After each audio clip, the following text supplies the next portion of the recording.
बनवायच्या आणि नित्य भगवंताच्या भजनामध्ये नित्य तल्लीन राहायच्या. बघता बघता एक दिवस असं झाला की जनाबाई भगवंताकडे गेल्या आणि भगवंताला म्हणाले, देवा तुझी मी इतकी भक्ती करते, तुझी मी इतकी सेवा करते, तू माझ्याकडे येत का नाहीस? तू दुसऱ्यांकडे जातोस, मी गरीब आहे म्हणून माझ्याकडे येत नाहीस देवा.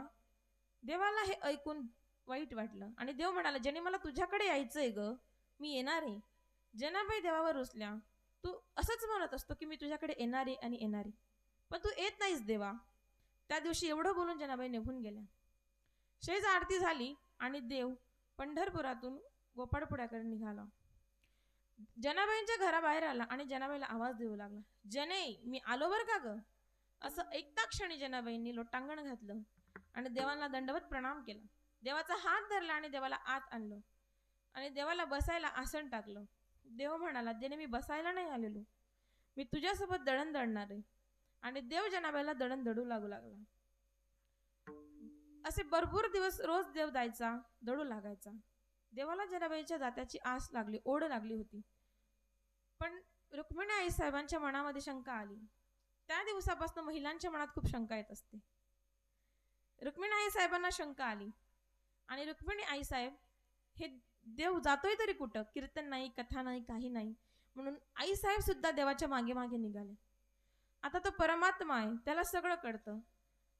देव जनाबाईंकडे गेला आणि जनाबाईला मोठ्याने म्हणतो, जने आज मोठ्याने गाणं म्हणायचं बरं का, आज दळण दळायचं.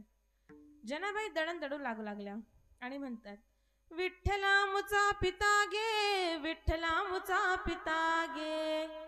देव सुद्धा जनाबाई बरोबर म्हणतोय, विठ्ठला मुचा पिता गे, विठ्ठला मुचा पिता गे. जनाबाईंनी म्हणावं, रखुमाई माझी माता गे, रखुमाई माझी माता गे, रखुमाई माझी माता गे, रखुमाई माझी माता गे. जनाबाईंनी म्हणावं ते ठीक आहे, परंतु देव सुद्धा जनाबाईं मागे म्हणतोय, रखुमाई माझी माता गे, रखुमाई माझी माता गे, रखुमाई माझी माता गे, रखुमाई माझी माता गे. जनाबाई भिंतीला रुक्मिणी आई साहेब भिंतीला कान देऊन ऐकत होते आणि 2-3 वेळेस ऐकल्याबरोबर आई साहेबांनी असं डोक्यात हाणून घेतलं आणि आई साहेब आत गेल्या, भगवंताच्या हाताला धरला आणि म्हणतात, अहो पत्नी गे म्हणा, आई गे काय म्हणताय, आणि व्हा बाजूला, हे तुमचं काम नाही, हे स्त्रियांचं काम आहे. जनाबाईला भगवंताने दळून दळू लागलं हे विशेष नाही, पण आई साहेबांनी सुद्धा जनाबाईला दळण दळू लागलं. इतका अधिकार संपन्न आमच्या जनाबाई आहेत. रोज भगवंत पंढरपुरातून गोपाळपुऱ्याकडे जायचा आणि दळण दळू लागायचा. पण एक दिवस असं झालं, जनाबाई पण दळण गोळा करून आणायच्या आणि भगवंतासाठी थांबायच्या, दळण दळत नव्हत्या. एक दिवशी वाट बघता बघता असं झालं की सकाळ झाली, परंतु भगवंत आला नाही. 1 दिवस झाले, 2 दिवस झाले, भगवंत जनाबाईकडे गेले नाही. जनाबाईंनी विचार केला, आपण ज्यांचं दळण घेऊन आलोय ते लोक आपल्याला रागवतील, बोलतील, आता आपण दळण दळायला पाहिजे. जनाबाई एकट्या दळण दळायला बसलाय आणि देवाचा धावा करताय. सुंदर माझे जाते ग, फिरते बहुतेक, सुंदर माझे जाते ग, फिरते बहुतेक. ओव्या गाऊ कौतुके तू गे रे बा विठ्ठला, ओव्या गाऊ कौतुके तू गे रे बा विठ्ठला, तू ये रे बाळ विठ्ठला, ये रे बा विठ्ठला, ये रे बाळ विठ्ठला, तू ये रे बाळ विठ्ठला. ये रे बा विठ्ठला, तू ये रे बा विठ्ठला, सासू आणि सासरा फिरतो तिसरा. सासू देवाचा धावा करू लागल्या. सुंदर माझे जाते गे, फिरते बहुतेकी, ओव्या गाऊ कौतुके तू ये रे बा विठ्ठला, ओव्या गाऊ कौतुके तू ये रे बा विठ्ठला. जीव शिव दोन्ही कुंडे गे, प्रपंचाचे नेटे गे, लावून पाची बोटे गे तू ये रे बा विठ्ठला, लावून पाची बोटे गे तू ये रे बा विठ्ठला. देवाचा धावा करू लागले, देवाला बोलवू लागले. आणि तिकडे देव कासावीस झाला. जनाबाई देवाला बोलवताय आणि देव जनाबाईंचा धावा ऐकून मंदिरातून गोपाळपुऱ्याकडे निघाला आणि जनाबाईंच्या दारात आल्यावर जनाबाईंना आवाज देतोय. तर एक मुलगी जशी बापावर रुसते तशी जनाबाई रुसल्या आणि एका कोपऱ्यात जाऊन बसल्या. आणि देव एकटा दळण दळतोय. देव घामाघुम्म झाला, कारण जनाबाई थकलेल्या होत्या, विस्कटलेला चेहरा, थकलेला चेहरा, पोटामध्ये अन्नाचा एक कण नाही. आणि जनाबाईंना देवाचा राग आलेला होता. आणि देव रात्रभर एकटा दळण दळतोय. बघता बघता सकाळ झाली आणि मंदिरातला आवाज गोपाळपुऱ्यामध्ये आला. काय साऊंड सिस्टीम असेल त्यावेळेला. मंदिरातला आवाज गोपाळपुऱ्यात आला. उठा पांडुरंगा,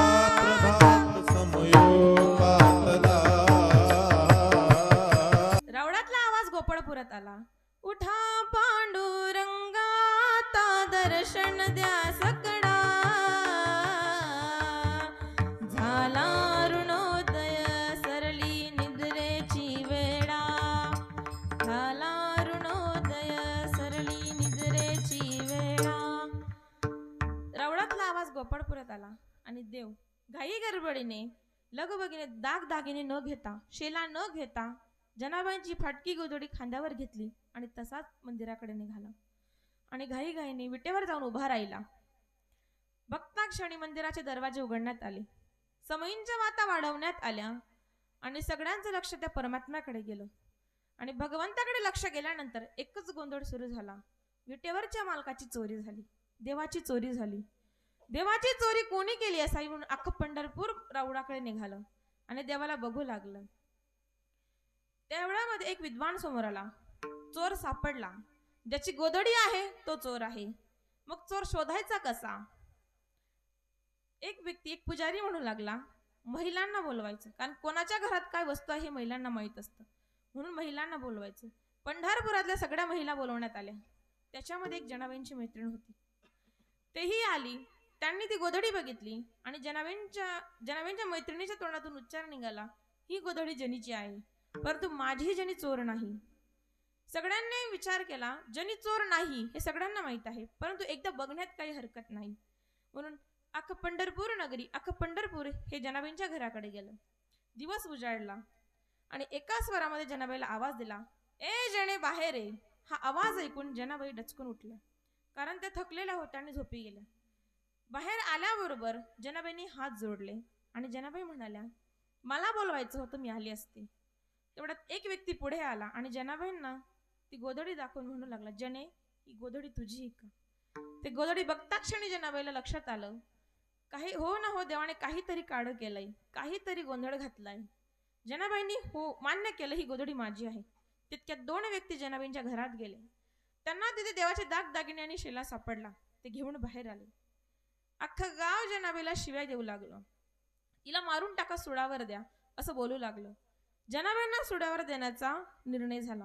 वाळवंटामध्ये सूड उभा केला आणि जनाबाईंना विचारलं, तुझी शेवटची इच्छा काय? म्हणून जनाबाईंनी सांगितली, मला माझ्या परमात्म्याला, माझ्या देवाला भेटायचंय. अख्खं गाव वाळवंटातून मंदिराकडे गेलं. सगळे लोक बाहेर उभे राहिलेत आणि जनाबाई एकट्या आत गेल्या. आत गेल्यानंतर जनाबाईंनी देवांची विनंती केली. नाही असेल नसेल सगळे प्रयत्न केले, परंतु देव काही जनाबाईंचं ऐकत नव्हता. म्हणून जनाबाईंनी असतील नसतील तितके मुक्ताफळं तोंडातून बाहेर काढली. स्त्रियांचं असतंच तसं, राग आल्यावर मुक्ताफळं बाहेरच येतात. अरे विठ्या विठ्या मूड मायेच्या कारट तुझी रांड रंडकी झाली. अरे विठ्या विठ्या मूड मायेच्या कारट तुझी रांड रंडकी झाली. जन्म सावित्री सुडल्याली, जन्म सावित्री सुडल्याली. तुझे गेले रे बामडे, तुझे गेले रे बामडे. तुला पाहून काढ रडे, तुला पाहून काढ रडे. उभे राहून अंगणी शिव देते दासी जनी, उभे राहून अंगणी शिव देते दासी जनी. उभे राहून अंगणी शिव्या देते दासी जनी. उभ्या राहून अंगणी शिव्या देते दास जनी. उभे राहून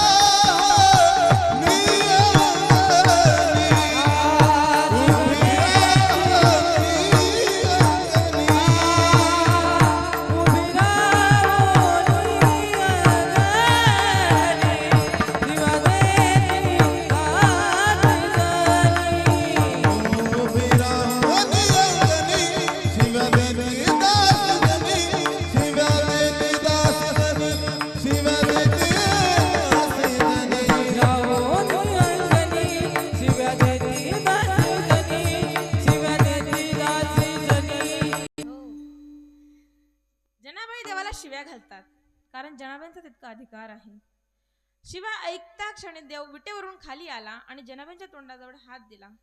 जने थांब, का शिवाय देतीस मला? काय केलंय मी तुझं? रात्रभर एकट्याने दडण दडलं, त्याचा मोबदला देतीस का ग जने? जनाबाई देवाला शिवाय देत होत्या.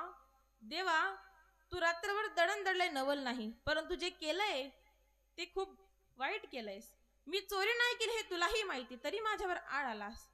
देव म्हणला, अगं जने, तुला माहितीये मी तुला तुझा काही होऊ देणार नाही, तरीही तुम्हाला का शिव्या देतेस? मान्य आहे जने की तुझ्यावर आळ आला, पण मला शिव्या देऊ नकोस. जनाबाई म्हणते, देवा तू शिव्या मी तुला का नाही देणार? तू कोणाचं चांगलं केलंयस? या विटेवर तू उभा राहिलायस, कोणाच्या बऱ्यासाठी उभा नाही राहिलेलास. तुझ्या दरबारात न्याय नाही आहे. तुला ऐकायचंय देवा तू काय केलंय? अभंगाच्या पहिल्या चरणात.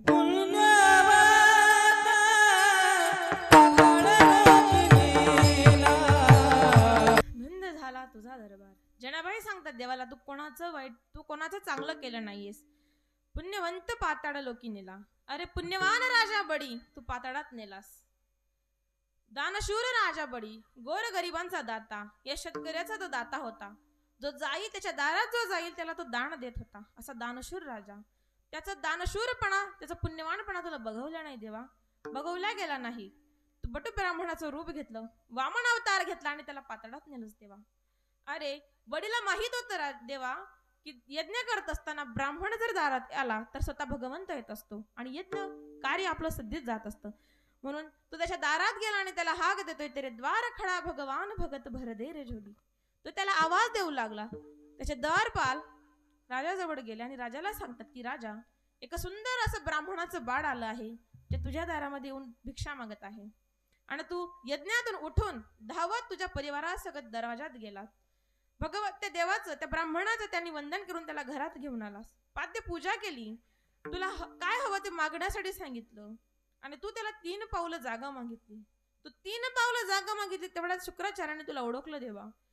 आणि शुक्राचार्य हा त्याच्या शिष्याला बळीराजाला सांगू लागला की हा छलिया विष्णू आहे, तो तुला छेडण्यासाठी आलेला आहे. देवा तू त्या तुझ्या सुंदर रूपामध्ये त्या बडीला इतकं मोहून घेतलं, त्या गोड स्वरूपामध्ये तू त्याला इतकं मोहून घेतलं की त्याचे गुरु काय म्हणतात त्याला ऐकायला गेलं नाही. बघा, दानव असो मानव असो किंवा देवता असो, जो गुरूंच्या आज्ञेची अवहेलना करतो तो पाताळातही जातो. एवढं लक्षात ठेवा. त्याचे गुरु त्याला सांगत असताना तू त्याला त्याच्या बाहेर केलं, तुझ्या रूपामध्ये त्याला मोहून घेतलंस देवा आणि त्याला 3 पावलं जागा मागितलीस. जेव्हा संकल्प करण्यास तू त्याला कमंडलू दिलं, शुक्राचार्यांनी छोटस रूप घेऊन कमंडलूमध्ये पाणी अडवलं आणि बडीने काठी घेतली आणि त्या कमंडलूमध्ये टाकली आणि डोळा त्या बडीने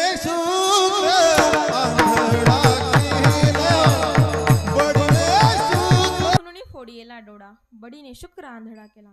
बघा, दान धर्मात जो आडवा येतो ना त्याच्यासोबत हीच अशीच गती होती. म्हणून जो दान करतोय त्याला अडवायचं नाही. बडीने शुक्र आंधळा केला, कमंडलूमध्ये काळी टाकल्याने शुक्राचार्यांचा डोळा फुटला. नंतर बडीने संकल्प केला की 3 पावलं जागा मी बटू ब्राह्मणाला वामन भगवंताला दान करतो.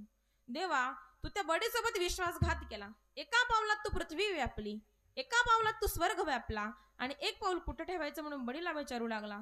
तेव्हा त्या दानशूर बडीने त्याचं मस्तक तुझ्या समोर आणलं. तुका म्हणे बडी जीव दिला पायातडी, तुका म्हणे बडी जीव दिला पायातडी. तो दानशूर राजा बडी तुझ्या समोर आला आणि त्याने स्वतःचं मस्तक तुला दिलं देवा आणि त्या मस्तकावर पाय ठेवून तू त्याला पाताळात नेलंस. तू कोणाचं चांगलं केलंयस? तुझा दरबार धुंद आहे देवा, तुझा दरबारात न्याय नाही. तुला ऐकायचंय देवा तू काय केलंय? ऐक देवा. दरिद्री तो भाग्यवंत केला, अरे तर दरिद्री तो सुदामा, ज्याला खायला अन्न नाही, राहिला घर नाही, कपडे नीट घालायला नाही, ज्याने तुझ्या वाटचे चणे खाल्ले त्याला तू भाग्यवान केलंस देवा. तुझ्या दरबारात न्याय नाही. ऐक तू काय केलंय, तुला ऐकायचं ना देवा. ऐक, कीर्तिमानाचा अपमान केला देवा. देवा चोरट्याचा बहुमान वाढविला. अरे वाल्ह्या कोडी चोर होता, त्याने किती पाप केले याचा अंदाज नाही, याचं गणित अजूनही कोणी लावू शकत नाही. आणि त्याने जे लिहिलं ते तू वरतून दाखवलंस देवा. बोलिले वाल्मिकी तैसेची करिले, वरतूनही दाविले रामायण. त्या चोरट्याची तू कीर्ती वाढवलीस देवा, त्या चोरट्या वाल्ह्याकोडीची कीर्ती वाढवलीस. तुझ्या दरबारात न्याय नाही देवा, तुझा दरबार धुंद झालाय. तुला ऐकायचंय देवा तू काय केलंयस? तुला ऐकायचंय ना तू कोणाचं वाईट केलंयस? ऐक देवा. देवा अभंगाचं दुसरं चरण. वैर्यासी दिधली मोक्ष सिद्धी वैर्यासी दिधली मोक्ष सिद्धी वैरी या स्थिती दिली मोक्ष सिद्धी. देवा जे तुझे वैरी आहे, अरे तुझा मामा कंस ज्याने शेवटच्या श्वासापर्यंत तुझ्याशी वैरत्व केलं, तुझ्या भावांची हत्या केली, तुझ्या आई वडिलांना तो कारागृहामध्ये डांबून ठेवलं, त्याला तू मोक्षाला नेलंस देवा. अरे तुझ्या सख्या आत्याचा मुलगा शिशुपाल ज्याने जन्माला आल्यापासून तर मरेपर्यंत तुला शिव्या दिल्या, तुझा द्वेष केला, तू त्याला मोक्षाला नेलंस देवा. अरे भर सभेमध्ये दुर्योधन दुःशासन यांनी तुझ्या बहिणीचा अपमान केला, तुझ्या बहिणीसमोर उघडी मांडी करून थापली आणि त्याला तू मोक्षाला नेलंस देवा. तुझ्या दरबारात न्याय नाही, तुझा दरबार धुंद झालाय. तुला ऐकायचंय देवा तू काय केलंय? कपटी याशी दिदली मोक्ष सिद्धी. अरे ज्याने कपटाने तुझी बायको घेऊन गेला असा रावण, त्याला तू मोक्षाला दिलंस देवा, त्याला मोक्ष दिलास देवा. अरे त्याच्या शेवटच्या क्षणी तुझ्या डोळ्यातून पाणी आलं देवा. तुझ्या दरबारात न्याय नाही, तुझा दरबार धुंद झालाय. तुला ऐकायचंय देवा तू काय केलंय? सेवकाच्या ढुंगानं मिळे चिंदी. अरे हनुमंतरायाने तुझी इतकी सेवा केली, तू त्यांना काही देऊ शकला नाहीस, तू काही देऊ शकला नाही आणि तू म्हणतो की माझ्या दरबारात न्याय आहे. तुझ्या दरबारात न्याय नाही, तुझा दरबार धुंद झालाय देवा. अरे चाणकाशी त्रैलोक्य भावे वंदी नारद मुनी ज्यांना सर्वत्र पूजनीय, जे नारद मुनी सर्वत्र पूजनीय आहे, देव दानव मानव त्यांनी एकही व्यक्ती असा सोडला नाही की त्यांच्यात भांडणं लावली नाही, त्यांना तू सर्वत्र वंदनीय केलंस देवा. तुझ्या दरबारात न्याय नाही, तुझा दरबार धुंद झालाय. तुला ऐकायचंय तेव्हा तू काय केलंय? अभंगाच्या तिसऱ्या चरण.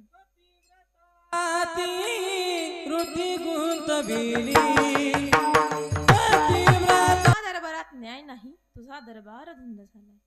अरे पतिव्रता उर्मिला जी तू 14 वर्ष झोपलेली ठेवलीस देवा. अरे वनवासात जाण्यापूर्वी तिची एकच इच्छा होती की आपल्या पतीला काहीतरी गोडधोड करून खाऊ घालावं, आणि तू लक्ष्मणाला ते खाऊही दिलं नाहीस देवा, तसाच घेऊन गेलास आणि 14 वर्ष ती उर्मिला झोपलेली ठेवलीस देवा. तुझ्या दरबारात न्याय नाही देवा, तुझा दरबार धुंद झालाय. अरे वेश्या गणिका त्यांना तू सत्य लोकाला घेऊन गेलास, ज्यांनी जन्माला आल्यापासून ते मरेपर्यंत वाईट कर्म केले त्यांना तू सत्य लोकाला घेऊन गेलास देवा. तुझ्या दरबारात न्याय नाही, तुझा दरबार धुंद झालाय. देवा तू म्हणत असतो ना की मी सगळ्यांच्या कल्याणाकरता विटेवर उभा आहे. नाही देवा, तुझ्या दरबारात न्याय नाही, तुझा दरबार धुंद झाला आहे. तू यदवकुडीचा कुळ दिवा ना देवा. तू म्हणतोस ना मी यादव कुडीचा कुळ दिवा आहे, पण तू स्वतःच्या कुळाचा नाश केलास देवा. स्वतःच्या कुळाचा नाश केला, स्वतःच्या हाताने त्यांच्या हत्या केली आणि स्वतः तू सत्य लोकांना निघून गेलास देवा. तुझ्या दरबारात न्याय नाही, तुझा दरबार धुंद झाला आहे. तुला ऐकायचंय देवा तू काय वाईट केलंय? अभंगाच्या चौथ्या चरणात. सत्ववानाचा बहु केला छळ, सत्ववानाचा बहु केला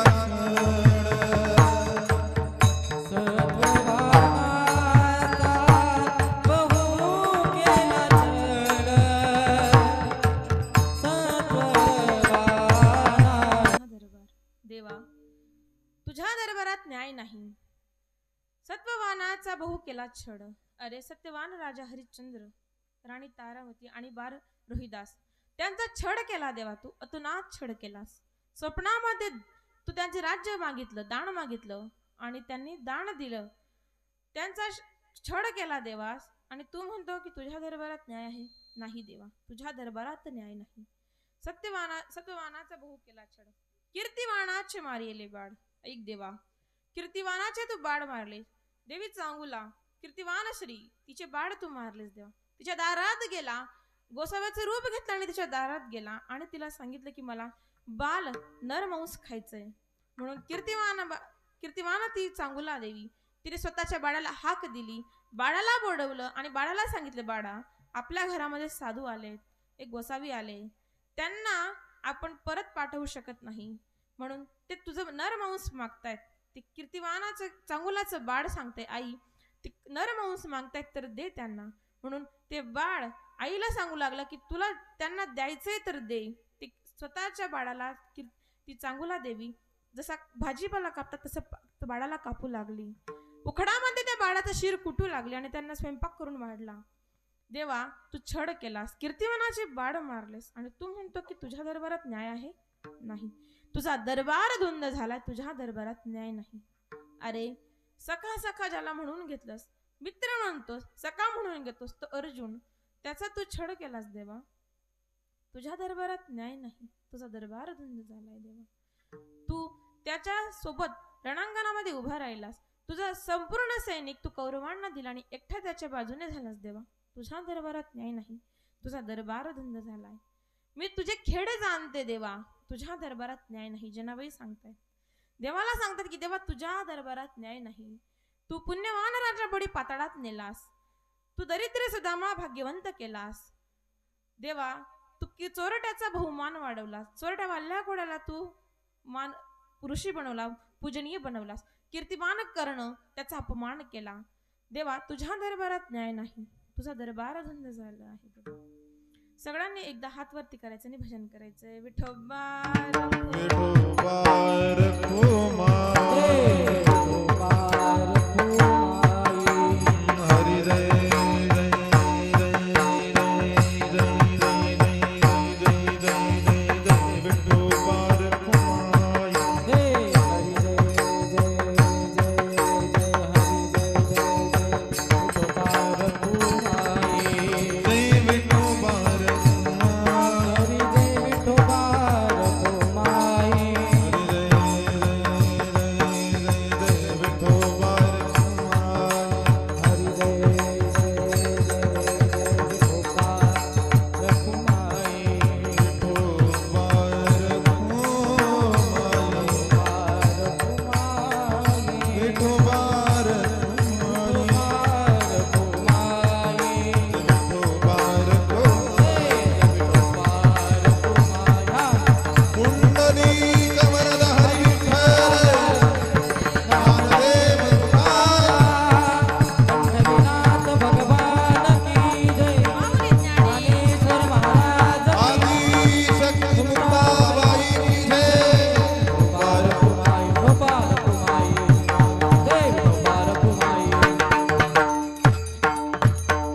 तुझा दरबार धुंद झालाय.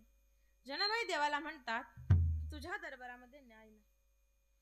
देव जनाबाईंना देवाला सांगते जनाबाई की बाजूला हो आणि मला जाऊ दे, माझा रस्ता सोड. अख्खी पंढरपूर नगरी माझी वाट बघते, माझा रस्ता सोड,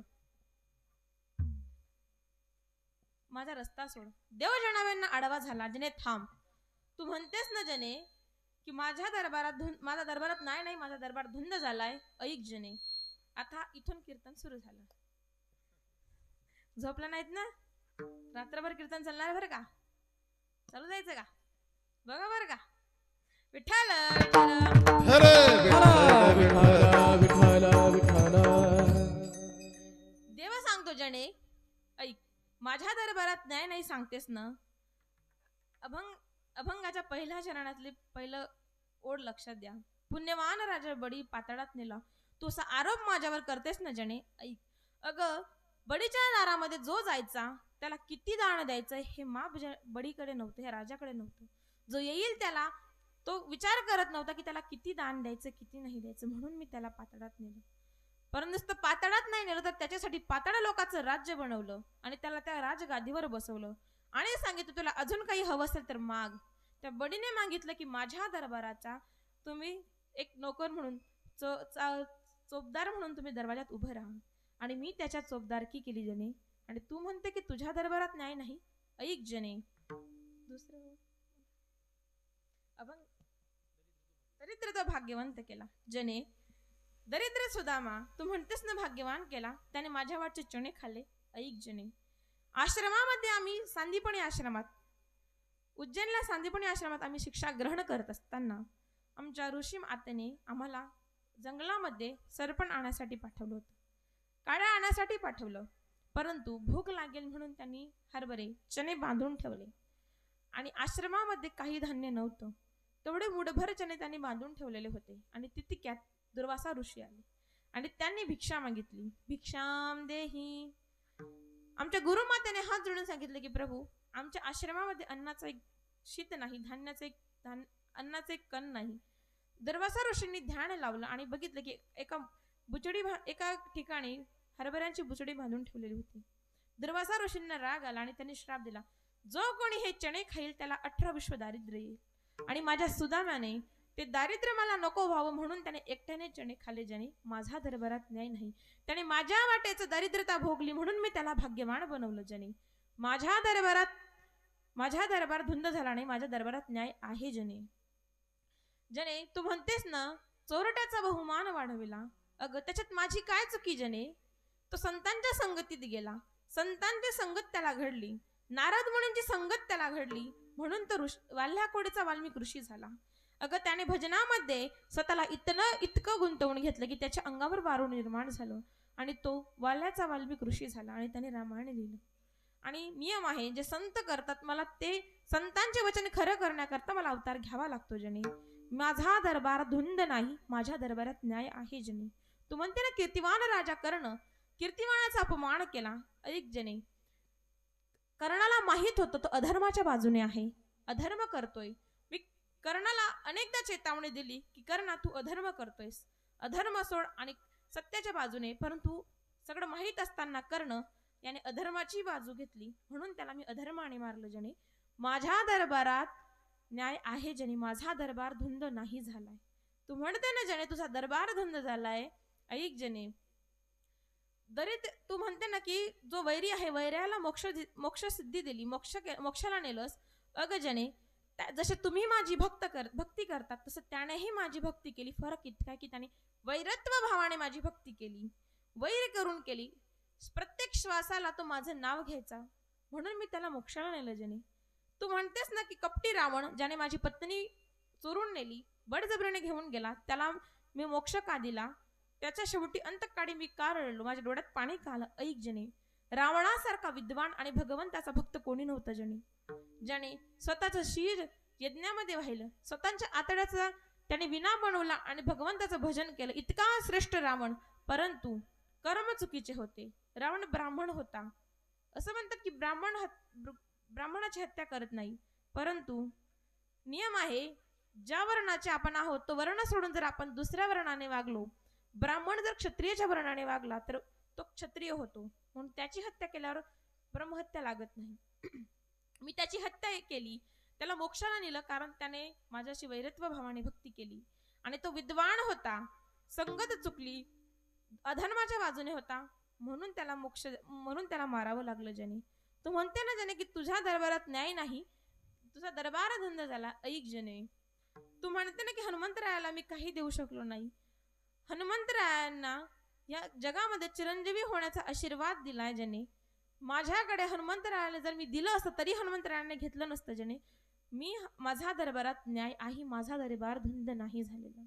ऐक जने, तू म्हणतेस ना चाडाकाशी त्रैलोक्य भावेवंदी, ज्यांनी जे स्वर्ग लोकात मृत्यू लोकात दानवांमध्ये भांडण लावतात त्यांना सर्वत्र वंदनीय केलं. जने ऐक, ते नारद मुनी या समाजात येतात, समाजात येऊन समाज प्रबोधनाचे काम करतात, ते धर्माचं कार्य करतात, जेणेकरून धर्माचा विजय होतो आणि अधर्माचा नाश होतो. जने माझ्या दरबारात न्याय आहे, माझा दरबार धुंद नाही झालेला.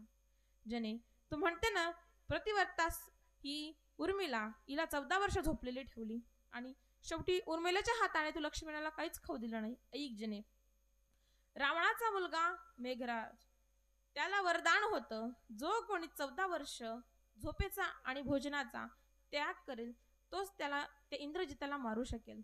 म्हणून इंद्रजिताला मारण्याकरता लक्ष्मणाने ते व्रत केलं होतं आणि लक्ष्मणाच्या जागेची झोप ही उर्मिला घेत होती म्हणून 14 वर्ष उर्मिला झोपलेली होती.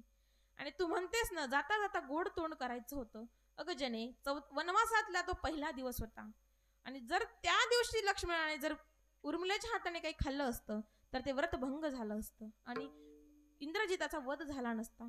म्हणून लक्ष्मणाला मी घेऊन गेलो. माझ्या दरबारात न्याय आहे, माझा दरबार धुंद नाही झालेला. जने ऐक, तू म्हणते ना ग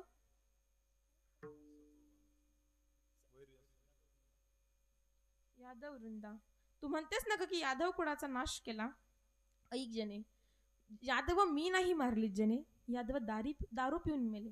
त्याच्यातला एक यादव जिवंत आहे म्हणून अजूनपर्यंत दारू या भूमंडलावर आहे. तो अजून सापडला नाही. ज्या दिवशी तो यादव सापडेल त्या दिवशी दारू सगळे संपेल.